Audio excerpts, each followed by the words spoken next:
छात्रों, आज हम बरसहि जलद गोस्वामी तुलसीदास की रचना देखने वाले हैं। ये दूसरी इकाई में पहली कविता है जिसका हम पठन करने जा रहे हैं। तो दूसरी इकाई बरसहि जलद गोस्वामी तुलसीदास की रचना है। यह काव्य खंड सीता हरण के पश्चात का है, मतलब सीता को जब रावण ने उसका हरण कर लिया था, उसे ले गए थे, उसके बाद की ये कविता है। श्री राम और लक्ष्मण जी सीता जी की खोज में वन में भटक रहे हैं और बरसात की ऋतु आ चुकी है, मतलब बरसात का जो सीज़न है वो आ चुका है, पर सीता जी का पता नहीं चल सका है। तो सीता का हरण हो गया था, वो उसे ढूंढने लग जाते हैं। तो वो अपने भाई के साथ में उसकी खोज शुरू करते हैं, लेकिन बरसात का ऋतु आने पर भी उसकी जो कुछ पता नहीं चलता है। तो कवि ने इस काव्य खंड में श्री राम के मन की व्याकुलता का चित्रण किया है। तो श्री राम जो है वो काफ़ी परेशान हो गए थे, तो उसका चित्रण जो है गोस्वामी तुलसीदास जी ने इस दोहों के माध्यम से, चौपाइयों के माध्यम से बताया गया है कि किस तरह से सीता से बिछड़ने के बाद, सीता से अलग होने के बाद उनका मन किस तरह से उनसे मिलने के लिए व्याकुल था। इसका चित्रण हम इस पोयम के माध्यम से, इस काव्यखंड के माध्यम से देखने जा रहे हैं। तो उनके भाई जो है लक्ष्मण और राम जो है वो ढूंढने निकल जाते हैं सीता को। तो इस तरह से हम पढ़ते हैं। घन घमंड नभ गर्जत घोरा, प्रियाहीन डरपत मन मोरा। दामिनी दमक रही घन माही, खल के प्रति जथा स्थिर नाही। बरसहि जलद भूमि नीराय, जथा नवही बुध विद्या पाए। बूंद अघात सही गिरी कैसे, खल के वचन संत सब जैसे। तो यहाँ पर जो है घन यानी बादल और घमंड यानी गर्व, गर्जत यानी गरजना यहाँ पर है, घोरा यानी भयंकर जो है आवाज़ करना, गर्जना। डरपत मतलब क्या है, डर रहा है। दामिनी दमक रही घन माही, तो यहाँ पर तब बिजली जो है गरज रही है। दमकना मतलब यहाँ पर चमकना है। खल यानी दुष्ट। नीराय मतलब पास आकर, उसके बाद नवही झुक जाते हैं। आघात मतलब प्रहार। खल मतलब दुष्ट और तोराई मतलब तोड़कर। इस तरह से ढाबर यानी मटमैला, इस तरह से इसका जो है शब्दार्थ है। अब हम देखते हैं कवि क्या कहना चाहते हैं। गोस्वामी तुलसीदास, ये एक चौपाई है। तो कवि कहते हैं कि आकाश में बादल उमड़ घुमड़ कर भयंकर गर्जना कर रहे हैं। गर्जना मतलब आवाज़ कर रहे हैं। घन घमंड नभ गर्जत घोरा, ये नभ जो है, आकाश जो है, वो बादल जो है क्या हो रहे हैं, भयंकर गर्जना कर रहे हैं, आवाज़ कर रहे हैं। तो आगे क्या कहते हैं, प्रिया ही न डरपत मन मोरा। तो वो कहते हैं कि राम कहते हैं कि सीता के बिना मेरा मन डर रहा है। बिजली आकाश में से चमक रही है। दामिनी दमक रही घन माही, बिजली आकाश में ऐसे चमक रही है। खल के पृथ्वी जता स्थिर नाही, मतलब ऐसी चमक रही है जैसे दुष्ट व्यक्ति की मित्रता स्थिर नहीं रहती है, यानी वह चमकती है और चमककर लुप्त हो जाती है। खल के प्रति जता स्थिर नाही, बरसहि जलद भूमि नीराए, जथा नवही बुध विद्या पाए। तो इस तरह से बूंद आघात सही गिरी कैसे, खल के वचन संत सह जैसे। बादल पृथ्वी के नज़दीक आकर बरस रहे हैं, ठीक उसी प्रकार जैसे विद्वान व्यक्ति विद्या प्राप्त कर विनम्र हो जाते हैं। बूंदों की चोट पहाड़ों पर पड़ रही है, पहाड़ बूंदों के प्रहार को इस प्रकार शांत भाव से सह रही है जैसे संत पुरुष दुष्टों के कटु वचनों को सह लेते हैं। जैसे कि संत पुरुष जो रहते हैं, महात्मा रहते हैं, वो कोई कितना भी उनको बुरा कहे तो वो सब कुछ उनका सुनते हैं, वो उसका प्रतिकार यानी विरोध नहीं करते हैं। ऐसी स्थिति यहाँ पर राम की हो चुकी है। तो इस तरह से ये चौपाई का जो है मीनिंग है। आगे हम देखेंगे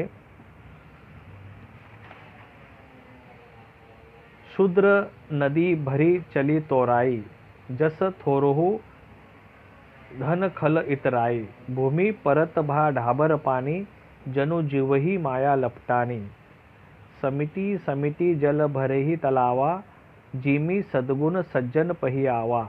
सरिता जल जलनिधि महु जाई, होई अचल जिमि जीव हरि पाई। तो यहाँ पर क्या बताया गया है आगे, तुलसीदास जी कहते हैं कि छोटी नदियाँ, शुद्र नदी भरी चली तोराई। तो यहाँ पर छोटी नदियाँ मतलब शुद्र नदी जल से भरकर अपने किनारों को तोड़ती हुई आगे बढ़ते जा रही है। शुद्र नदी भरी चली तली तोराई, जसु थोरोहु धन खल इतराई। जैसे मामूली धन पाकर भी दुष्ट लोग इतराने लगते हैं, उसी तरह से वो चलने लगी है, यानी अपनी मर्यादा जो है लिमिटेशन त्याग देते हैं। पृथ्वी पर गिरते ही पानी गंदला हो गया है, मानो प्राणी से माया लिपट हो गई हो। तो यहाँ पर शुद्र नदी भरी चली तोराई, जसु थोरहु धन खल इतराई। भूमि परत भा ढाबर पानी, जनु जीवही माया लपटानी। समिति समिति जल भरेवी तलावा, जिमि सद्गुण सज्जन पहि आवा। वर्षा का पानी एकत्र होकर तालाबों में भर रहा है, जैसे एक एक कर सद्गुण सज्जन व्यक्ति के पास चले आते हैं। अच्छे गुण जो है जिस तरह से व्यक्ति के पास आते हैं। जिमि सद्गुण सज्जन पहि आवा, मतलब जैसे एक एक कर सद्गुण सज्जन व्यक्ति के पास आते हैं। नदी का पानी समुद्र में जाकर उसी प्रकार स्थिर हो जाता है। सरिता जल जलनिधि महु जाई। जिस प्रकार जीव ईश्वर से या गॉड को प्राप्त होकर वहाँ पर मुक्त हो जाता है। तो यहाँ पर क्या मीनिंग है, सरिता जल जलनिधि महु जाई, होई अचल जिमि जीव हरि पाई। तो यहाँ पर वर्षा का पानी एकत्र होकर तालाबों में भर रहा है, जैसे एक एक कर सद्गुण सज्जन व्यक्ति के पास चले आते हैं। नदी का पानी समुद्र में जाकर उसी प्रकार स्थिर हो जाता है, मतलब वो हिलता डुलता नहीं है, स्थिर हो जाता है, बैलेंस रहता है उसका। उसी प्रकार जीव जो है, यानी इंसान का जीव जो है यहाँ पर ईश्वर को प्राप्त कर वो क्या हो जाता है, मुक्त हो जाता है। तो इस तरह से यहाँ पर तुलसीदास जी ने राम की जो मन की पीड़ा है, व्याकुलता है, यह बताने की कोशिश इस चौपाई के माध्यम से उन्होंने की है।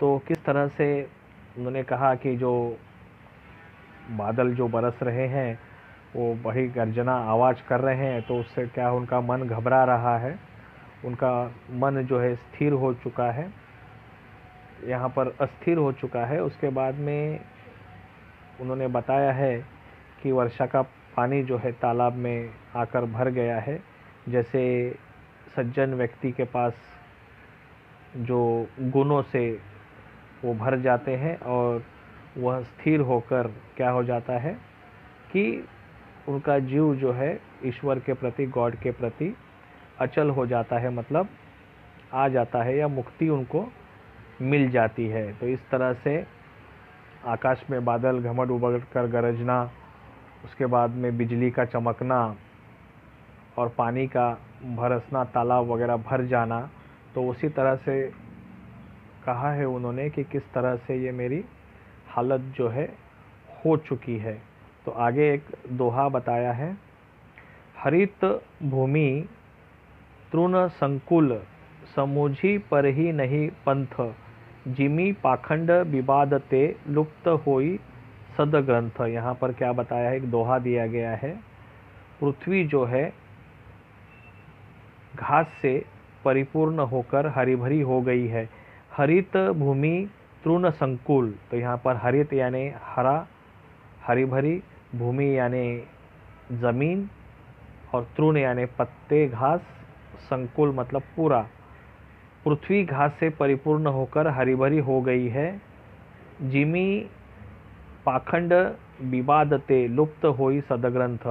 पृथ्वी घास से परिपूर्ण होकर हरी भरी हो गई है, जिससे रास्तों का पता नहीं चलता है। तो रास्ते में क्या हो गया है, घास आने से रास्ते का पता नहीं चल रहा है कि रास्ता कहाँ था। पैदल जो चलने वाला रास्ता होता है वह यह दृश्य ऐसा लगता है जैसे कोई पाखंडी के पाखंड भरे मत के प्रचार में सदग्रंथ लुप्त हो गया है। मतलब जैसे कि कोई पाखंडी लोग होते हैं, बुरी सोच वाले जो लोग होते हैं,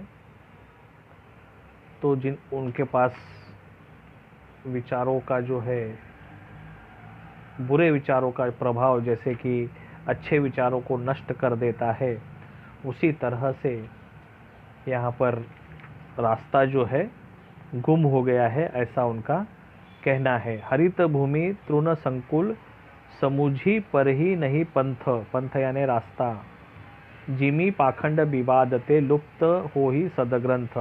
मतलब जो रास्ता जो है उस पे हरी भरी घास आने की वजह से जिस तरह से रास्ता खो गया है, रास्ते का पता नहीं चलता है, तो उसी तरह से यह दृश्य, यह सीन देखकर मानो ऐसा लगता है कि जैसे कोई पाखंडी के पाखंड भरे मत के प्रचार से सदग्रंथ लुप्त हो जाते हैं। मतलब अच्छे विचार जो है वो ज़्यादा बुरे विचारों से मन में आने से जैसे अच्छा विचार क्या हो जाता है, लुप्त हो जाता है, मानो ऐसी स्थिति यहाँ पर हो गई है। तो इसके बाद का मैं अगले वीडियो में भेजता हूँ।